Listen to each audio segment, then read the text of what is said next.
Some organic compounds contain oxygen, and we're going to classify them according to how the oxygen atoms are arranged in the molecule. We're going to represent the hydrocarbons in the organic compound with the letter R, and that can stand for any length of hydrocarbon. So it could be 1 carbon or 5, 3 carbons or 8. It's just a shorthand for the number of hydrocarbons in the compound. So our first type of organic compound that contains oxygen are called alcohols. And when we look at alcohols, alcohols contain what's called a hydroxyl group. So we're going to have some length of hydrocarbon chain, and we're going to have this OH group, which is what we call our hydroxyl group. It looks a lot like hydroxide, except hydroxide is in ionic compounds, whereas here we're not looking at ionic compounds, so we'll call it a hydroxyl group. When we go to name alcohols, just like the name alcohol ends in OH, the name of the individual alcohol is also going to have that same suffix.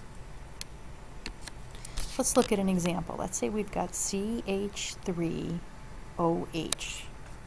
The OH is the part that makes it an alcohol, so the ending is going to be OL on the name. Then we need to figure out what the hydrogen radical is. We know that 1 carbon has a prefix of meth, so if this was CH4, it would be methane. So we drop the E off of methane and we replace it with this OL, and we get methanol. We also need to go in the other direction. If we were given the name, we'd have to draw the alcohol. So the OH is our indicator that it's an alcohol. We know alcohols contain a hydroxyl group. And the prefix eth tells us how many carbons we have. And if we think back to our prefixes, how many carbons does eth stand for? Okay, it stands for 2. So we're going to have 1, 2 carbons, and then we'll have the hydroxyl group, which will make it an alcohol. Now when we fill in the hydrogens, we know that carbons can make 4 bonds. So 1, 2, 3, 4. 1, 2, 3, 4.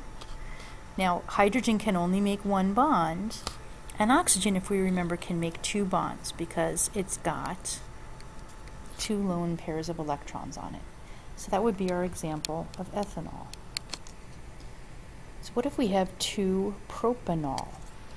So the OL tells us it's an alcohol. The prop tells us how many carbons are in the alcohol. We need to remember what the prefix for prop is. Okay, so that's a 3. So we've got 1, 2, 3 carbons.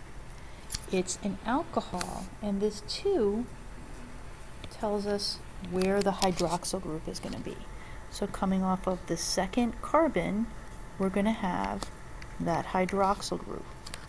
And then we'll have 4 carbons, or 3 hydrogens coming off of this carbon, 1 hydrogen coming off of this carbon, 3 hydrogens coming off of this carbon, and then we'll have that lone pair of electrons on oxygen. Now the next thing we want to talk about what are called ethers, and ethers are related to alcohols. So when we look at alcohols, we know that they are some hydrocarbon chain and a hydroxyl group. To convert from an alcohol to an ether, we're going to replace this hydrogen with another hydrocarbon chain. So the general formula is some length of hydrocarbon, and oxygen in the middle, and a length of hydrocarbon at the end. These 2 hydrocarbon chains can be the same length, or they can be different lengths. When we go to name it, we count up how many carbons are here, and that goes at the beginning of the name. We've got oxy for the oxygen in the middle, and then how many carbons we have at the end. So let's look at this as an example. I'm actually going to draw it out. We've got CH3O, CH2, CH3. So the prefix for 1 is meth, we've got this oxygen, so oxy, and the prefix for 2 is F. So we're going to call it methoxyethane. So let's do the reverse. Let's say we've got prop-oxy pentane. Okay, so prop means 3, so we've got 1, 2, 3 carbons. Oxy means we've got an oxygen, and then pent means we've got 1, 2, 3, 4, 5. And again, we can saturate these with hydrogens. 1, 2, 3, 1, 2, 1, 2, 2, 2, 2, 2, and 3.